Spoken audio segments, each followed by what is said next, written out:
अदा, मेरा पहला सवाल आप ही से है। आप किसी विक्टिम से खुद मिली, आज आपकी फिल्म पर सच्चाई का सबूत मांगा जा रहा है। क्या सबूत है आपके पास? क्या रिसर्च आपने की? क्या आप किसी विक्टिम से मिली जिससे यह साबित हो कि आप सच्ची कहानी बता रही हैं? जी, मैं विक्टिम से भी मिली हूँ एंड सुदीप्तो सर ने 7 साल से रिसर्च किया है ये सब्जेक्ट पे। So he has put all his proof for us ये शूट स्टार्ट होने से पहले।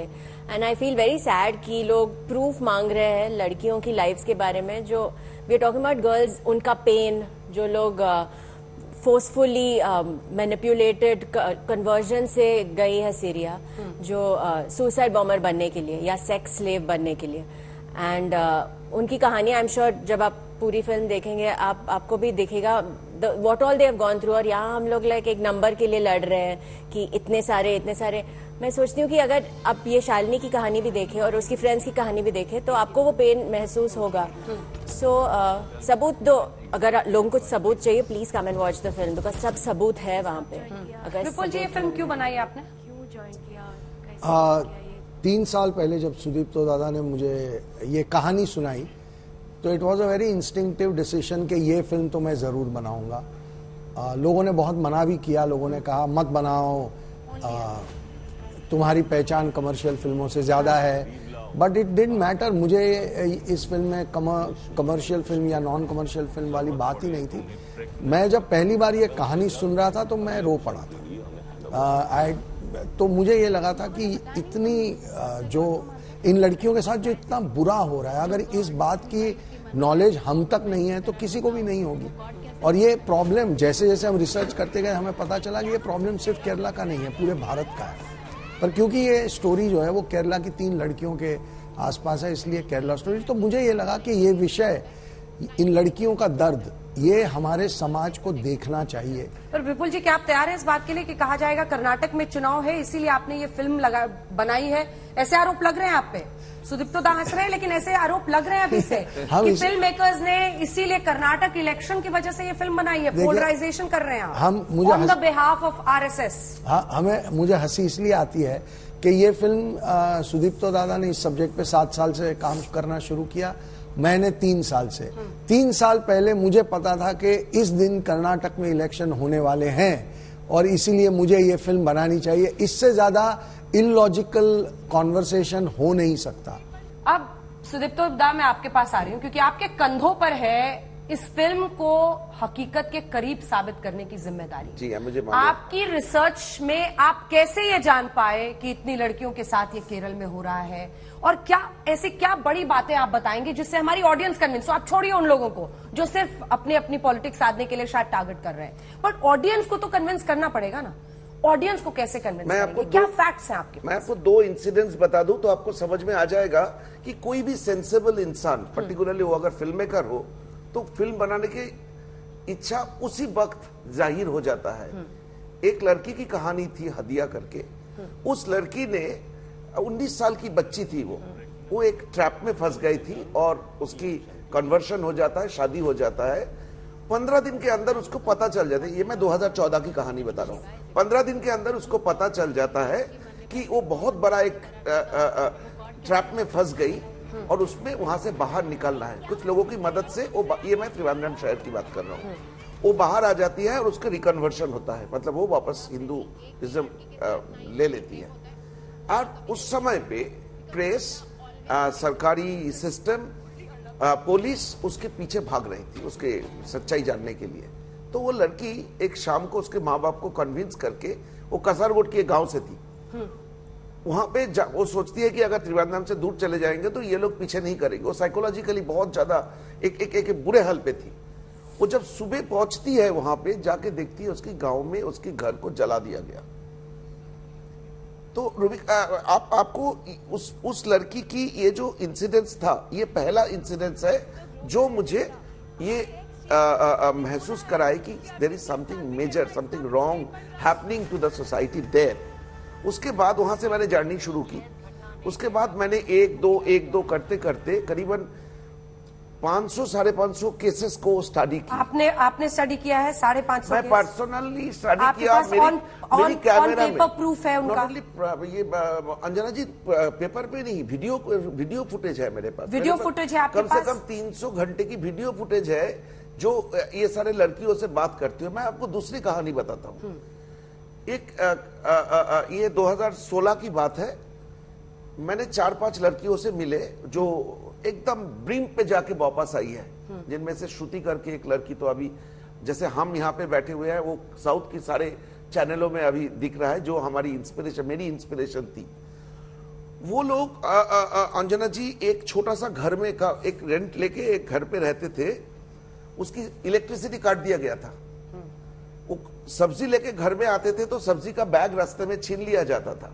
डेज आफ्टर डेज वो लोग भूखे सोते थे, खाने को नहीं मिलते थे। वो 6-7 लड़की का गलतियां क्या थी? प्यार किया था बस। और उसके बाद वो लोग जो वापस आए उसकी सजा ये लोग आज भी भोग रहा है। मैं जब इंटरव्यू करने गया था, वो फुटेज है, जब कभी भी अगर आपको चाहिए तो मैं दे दूंगा। दरवाजा को इतना सा खोला, क्योंकि दरवाजा खोल नहीं सकते थे, कभी भी उसके ऊपर अटैक होगा। इतना सा खुला हुआ था। वो जो लाइट आ रहे थे, वो लाइट में हम लोगों ने शूट किए। ये चित्रा, श्रुति, ये सब लड़की तो अभी मतलब न्यूज चैनलों में जा रही है। वो आज मुझे फोन करके बोलती है, आज एक कोर्ट में केस हुई है केरला में और उसमें सुप्रीम कोर्ट में। वो लड़की का पहला क्वेश्चन है, दादा हमें जेल कहाँ जाना है, केरला में जाना है या दिल्ली में जाना है? कितना ताकत है उस लड़की का, आप बोलिए। ऐसे ऐसे लड़कियों की कहानी, उसके साथ जिंदगी बिताने के बाद अगर उसकी कहानी बोलने के लिए ना कोई धर्म की जरूरत बहाना चाहिए मुझे, ना कोई पॉलिटिक्स की बहाना चाहिए मुझे उतना ही एक दिल जो लेके मैं जन्मा था, जो दिल विपुल जी की आंखों में भी आंसू ला दिया था, वो दिल मुझे मजबूर करता है ये फिल्म बनाने के लिए। तो इसमें अगर किसी को प्रोपेगेंडा लगे, किसी को झूठ लगे, किसी को एजेंडा लगे, मैं सिर्फ उनको सॉरी बोल सकता हूं और ये बोल सकता हूं कि 5 मई को ये फिल्म आ रहा है, जाके देख लीजिए। अगर इसमें कोई प्रोपेगेंडा, इसमें कोई वो लगे, हाँ सच्चाई सबको पसंद नहीं होगा, क्योंकि ये जो लोग उस लड़कियों की खाना छीन लेते थे, बिजली काट देते थे, हमारे ऊपर अटैक करते थे, इन लोगों को तो अच्छा नहीं लगेगा, क्योंकि इनकी सच्चाई बाहर आ रहा है। अब वो कौन लोग है, क्या है, वो हम सोचा कि जैसे आधा आपको अभी बोल रहे थी कि हमारे लिए ह्यूमन सफरिंग्स बहुत इंपॉर्टेंट था, इसलिए हमने ह्यूमन सफरिंग्स की एक ह्यूमैनिटेरियन फिल्म बनाई।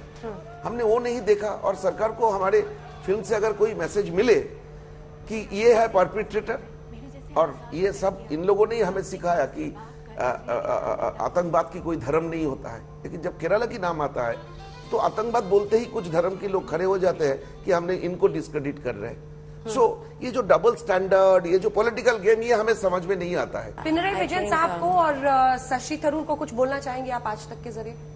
नहीं, मैं बहुत रिस्पेक्ट करती हूँ अपने एल्डर्स को। That's what my parents have taught me. So if they have their opinion, they are allowed to have that. इसलिए हम लोग एक डेमोक्रेटिक कंट्री में रहते हैं जहाँ पे फ्रीडम ऑफ स्पीच और फ्रीडम ऑफ थॉट है। क्योंकि जहाँ मुझे लेके जाता है फिल्म में, एक ऐसी जगह लेके जाते हैं जहाँ पे औरतों को फ्रीडम ऑफ थॉट और स्पीच भी नहीं है। तो हम दोनों ऐसे जैसे हम लोग बात कर रहे हैं यहाँ पे, हम लोगों को अलाउड ही नहीं है, सेलफोन रखना मना है वहाँ पे।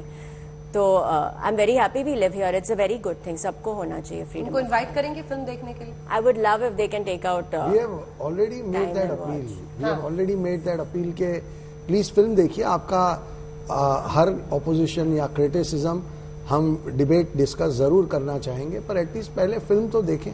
अगर शशि थरूर साहब ने ट्वीट किया है तो वो झूठ तो नहीं होगा।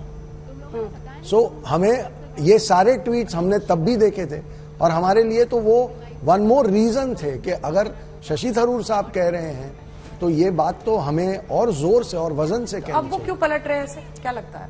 ये मेरी समझ के बाहर है। हम पॉलिटिशियन नहीं है, और पॉलिटिक्स में कौन क्यों क्या करता है ये आप हमको समझाएं, क्योंकि हमारी समझ के बाहर है। हम फिल्म वाले लोग हैं। 2-2 लाइन में अब आप तीनों से एक, व्हाट इज दैट पार्ट? वो कौन सा हिस्सा था, या कौन सी स्टोरी थी, या कौन सी किसी प्रोटैगनिस्ट की लाइन थी जिसने आपको इतना मूव कर दिया कि आपने खुद कहा कि आपके आंख में आंसू आ गए थे? कौन सी लाइन थी, कौन सा हिस्सा था जब वो स्क्रिप्ट लेके आए? वैसे तो इस फिल्म में बहुत सारे ऐसे एपिसोड्स हैं जहां पे आपका दिल कांप जाता है कि ऐसा कैसे एक इंसान दूसरे इंसान के साथ करता है। बट इन पर्टिकुलर जब मुझे दादा जब सुना रहे थे हाँ। कि एक ऑर्गेनाइज्ड प्लान के तहत एक लड़की को कैसे डराया जाए, तो वो जब मार्केट या किसी शॉपिंग मॉल में जाती है तो एक ऑर्गेनाइज तरीके से उस पर अटैक करके मोलेस्ट किया जाता है। जो सीन हमारी फिल्म में भी है, आप ट्रेलर में भी देख रही हैं। हाँ। और वो मोलेस्टेशन के बाद एक लड़की जो कि उसकी दोस्त है, वो उसके कान में आके या उसको बैठ के गले लगा के बोलती है कि देख, अगर तूने हिजाब पहना होता ना तो तेरे साथ ऐसा नहीं होता।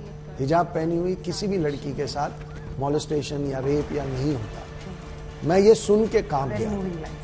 अगर ऐसी कोई एक लाइन या दो लाइन हाँ बहुत है, बट सिंस सब लोग अभी प्रूफ मांग रहे हैं, नाउ आई नो कि एक सीन है फिल्म में जहाँ पे एक कैरेक्टर वो बोलती है कि मुझे 15 लोगों ने रेप किया है, रोज 15 लड़कों के बाद मुझे आई लॉस्ट काउंट ऑफ कितने और थे, एंड देन उससे प्रूफ मांगा जाता है, दैट प्रूव इट। प्रूफ कैसे, how do I believe you कि तुम्हारा रेप हुआ था, कैसे मुझे कैसे पता कि 15 लोग ने रेप किया था, कैसे प्रूव करो। तो नाउ आई नो कि प्रूफ हमें ये नंबर का प्रूफ पूछ रहे हैं, पर वो लड़की को कैसे फील हुआ होगा, वो that scene I feel now जब भी हम लोग प्रमोशंस के मेरे लिए सबसे इम्पोर्टेंट पॉइंट है, हमारी फिल्म में एक कैरेक्टर है गीतांजलि, हाँ। जो सुसाइड कर चुकी थी ठीक है। ब्लैकमेल की तहत, जब वो सीरिया जाने के लिए मना कर दिया था। जब उसकी माँ से मिले थे, ma'am I am getting goosebump, I am really getting emotional. उसकी माँ बोलती है किसी ने हमें मदद नहीं की, किसी ने नहीं आया, कोई पॉलिटिशियन नहीं आया मदद करने के लिए, लेकिन अगर आप फिल्म बनाएंगे ना, उस फिल्म में मेरी बेटी को जिसने मारा है उसको फोटो दिखा दीजिएगा। बस यही था मेरे लिए trigger point. I am sorry. आप तीनों का बहुत धन्यवाद हमारे साथ जुड़ने के लिए। इतना तो साफ है कि भावुक तरीके से, भावनात्मक तरीके से आप लोगों का जुड़ाव है इन कहानियों से, और तीनों की यही गुजारिश है कि फिल्म देखिए फिर फैसला कीजिए।